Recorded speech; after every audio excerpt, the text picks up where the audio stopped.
Double academy पुणेमध्ये या ठिकाणी आपलं सगळ्यांचं स्वागत आहे।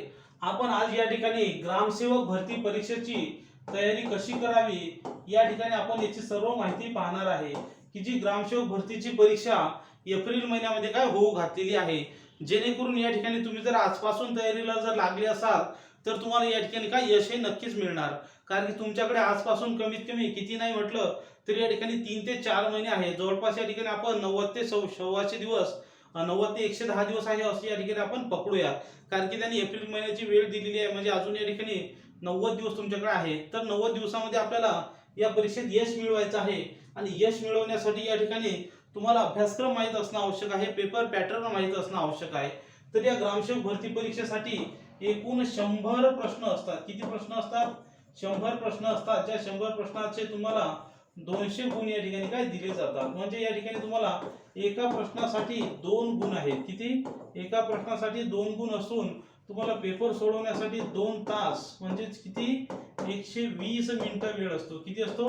120 मिनिटं या ठिकाणी वेळ असतो।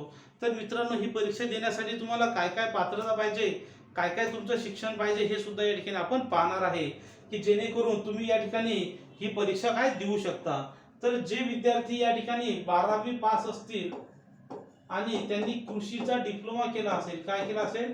कृषीचा डिप्लोमा केला असेल, असे सर्व विद्यार्थी या परीक्षेसाठी काय पात्र आहेत। हे सर्व परीक्षार्थी या परीक्षेसाठी पात्र आहेत। किंवा तुम्ही जर कृषीचा डिप्लोमा केला नसेल किंवा कृषी या विभागामध्ये तुम्ही पदवी जर घेतली असेल, म्हणजे तुम्ही बीएससी ॲग्री वगैरे झाले असाल, बीएससी ॲग्री झाले असाल तरी सुद्धा तुम्हाला या ठिकाणी पात्रता आहे। किंवा तुम्ही बीएससी हॉर्टिकल्चर जरी झाले असाल तरी सुद्धा तुम्ही या पदासाठी पात्रता आहे।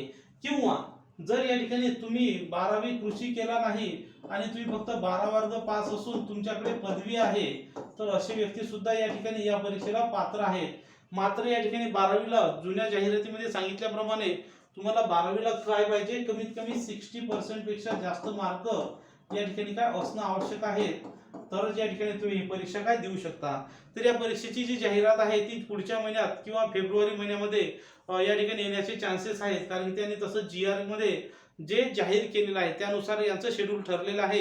एप्रिल मध्ये एक्झाम आहे, त्यामुळे तयारी आपल्याला आतापासून करायची आहे। तर ही झाली तुमची शैक्षणिक पात्रता। कोणतीही डिग्री या ठिकाणी चालते, तुमची वायसीएमएस असो किंवा कोणती डिग्री या ठिकाणी काय चालत आहे। तसंच या ठिकाणी आपण पेपर पॅटर्न पाहिला, अभ्यासक्रम पाहिला, पॅटर्न पाहिला। या ठिकाणी आता आपल्याला पाहायचं आहे पेपर पॅटर्न।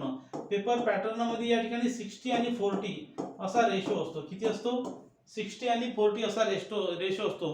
म्हणजे जनरल गटासाठी जे प्रश्न आहेत ते कमीत कमी तुम्हाला 60 प्रश्न येतात आणि तांत्रिक गट, तांत्रिक म्हणजे त्या विषयाचं जे ज्ञान आहे त्या विषयाचे प्रश्न तुम्हाला एकूण 40 मार्कांसाठी 40 प्रश्न येतात। म्हणजे किती? 80 मार्कासाठी या विषयाचे प्रश्न तुम्हाला येतात। तर ते कोणकोणते विषय आहेत या ठिकाणी आपण पाहणार आहे।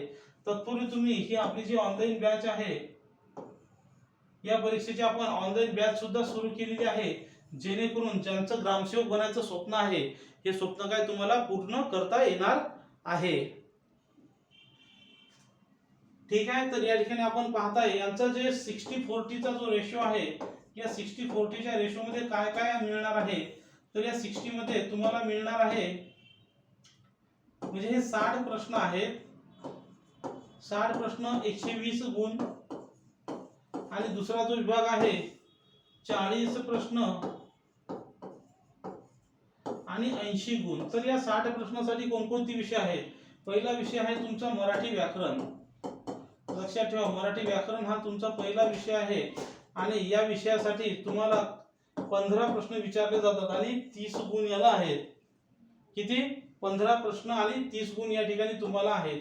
याच्यासाठी मोरा वाळंबे आणि बाळासाहेब शिंदे यांचं तुम्हाला काय पुस्तक वापरायचं आहे? मोरा वाळंबे आणि बाळासाहेब शिंदे सरांचं पुस्तक वापरायचं आहे, जेणेकरून तुम्हाला जास्तीत जास्त गुण काय मिळवता येणार आहे।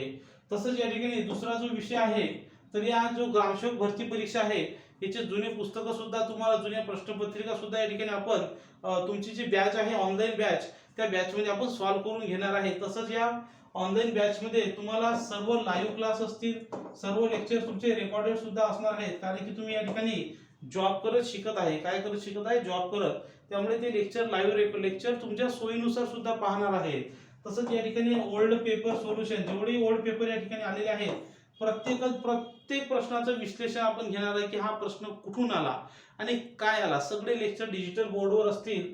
तसंच या ठिकाणी live plus recorded lecture, old question paper, या ठिकाणी सराव पेपर सुद्धा तुमचे काय घेण्यात येणार आहेत. आणि विशेष म्हणजे या सराव पेपरचं तुम्हाला सराव पेपर किंवा ऑनलाईन जर तुम्हाला असेल तर टायमर लावून तुम्हाला टेस्ट त्या ठिकाणी भेटतील. जर बॅच नुसतं टेस्ट सिरीज घ्यायची असेल तर टेस्ट सिरीज सुद्धा तुम्हाला उपलब्ध करून देण्यात येणार आहे. तर हे सराव पेपर सुद्धा तुम्हाला या ठिकाणी मिळणार आहेत.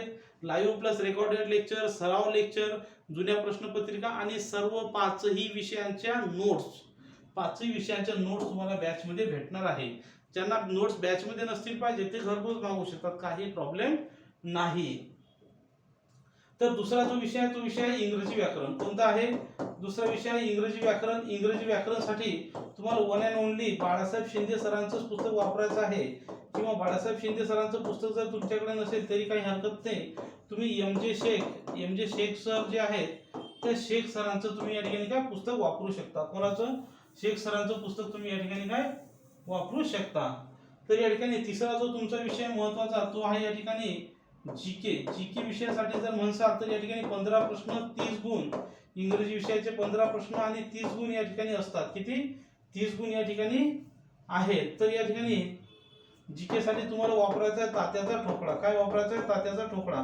मात्र तात्याच्या ठोकळ्यामधले सर्वच विषय किंवा सर्वच माहिती तुम्हाला त्या ठिकाणी आहे असं नाही. तात्याच्या ठोकळ्यातील सर्वच माहिती तुम्हाला परीक्षेत येते असं नाही. तर त्यातील काही महत्त्वाचे टॉपिक आहेत, ते टॉपिकच तुम्हाला या ठिकाणी काय परीक्षेमध्ये येत आहेत. तर याच्यासाठी आपण याच्या 10,000 वन लाईनर नोट्स सुद्धा तयार केलेल्या आहेत. 10,000 वन लाईनर नोट्स तयार केलेल्या आहेत, त्या सुद्धा तुम्ही काय घरपोच मागवू शकता.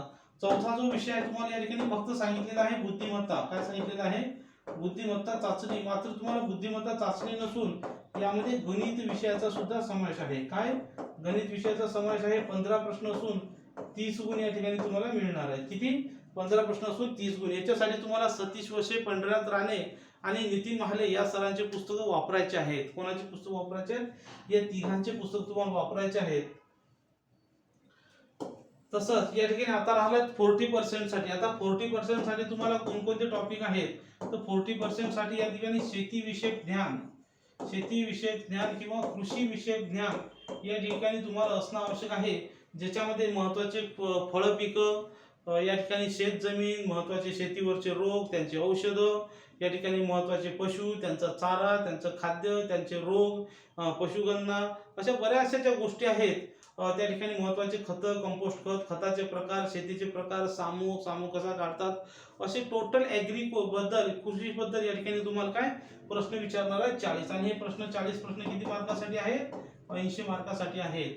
2 तासाचा तुमचा पेपर आहे. तर मित्रांनो याचे आपण नोट्स जे आहेत त्या तयार करणं चालू आहेत. तर ह्या नोट्स सुद्धा तुम्हाला स्पेशल तांत्रिक नोट्स या सुद्धा तुम्हाला काय घरी भेटणार आहेत. तर अशा तऱ्हेने तुमचा हा अभ्यासक्रम आहे. याची तुम्हाला पात्रता आहे. तुम्ही या ठिकाणी अजूनही परीक्षेची तयारी सुरू केली नसेल तर तुम्ही ताबडतोब परीक्षेची काय करा? तयारी सुरू करा, जेणेकरून तुम्हाला जास्तीत जास्त गुण हे काय मिळणार आहेत. आणि तुमचं जे ग्रामसेवकचं जे पद आहे ते काय फिक्स होणार आहे. त्यासाठी तुम्हाला आताच तयारी करावी लागेल. लक्षात ठेवा, कासवासारखी आपली गती असली पाहिजे. एकदम ससाची गती असून सुद्धा उपयोग होत नाही. त्यामुळे तुम्ही आजपासून तयारी करा. डबल अकॅडमी कायम तुमच्या सोबत आहे. तुम्हाला अजून या पदाबद्दल काहीही शंका असेल, कुठलाही प्रश्न असेल तर तुम्ही हा माझा नंबर आहे 80 10 45 77 60 या नंबरवर मला डिटेल्स मध्ये व्हॉट्सअप मेसेज करायचा. असं थोडा मेसेज करायचा नाही, पूर्ण एकाच मेसेज मध्ये टाकायचं. सर असं माझं वय असून, माझं शिक्षण एवढं झालं असून, माझ्या जातीचा हा प्रॉब्लेम आहे, माझा कास्टचा हा प्रॉब्लेम, एकाच मेसेज मध्ये टाका. म्हणजे जेणेकरून मी एका रिप्लाय मध्ये तुमचं उत्तर होऊन जाईल. तर मित्रांनो हा व्हिडिओ तुम्हाला नक्की आवडला असेल. व्हिडिओ लाईक करा, शेअर करण्यास विसरू नका. आणि या चॅनलवर लवकरात लवकर आपण काय ग्रामसेवकचे जुने प्रश्न आहेत ते घ्यायला काय सुरुवात करणार आहे. व्हिडिओ शेवटपर्यंत पाहिला त्याबद्दल धन्यवाद. जय हिंद.